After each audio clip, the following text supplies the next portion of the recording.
কেমনে দিবায় জাহান্নামে পালাইয়া, তওবা করে আবার তওবা ভাঙ্গিলাম, অবশেষে খাঁটি তওবা করিলাম। আল্লাহ তুমি যদি মাফ না করো আল্লাহ বান্দারে,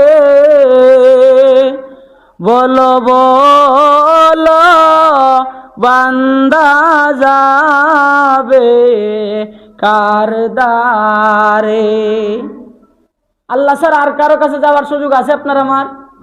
একমাত্র আল্লাহ রব্বুল আলামিন ছাড়া আপনার আমার কারো কাছে যাওয়ার সুযোগ নাই।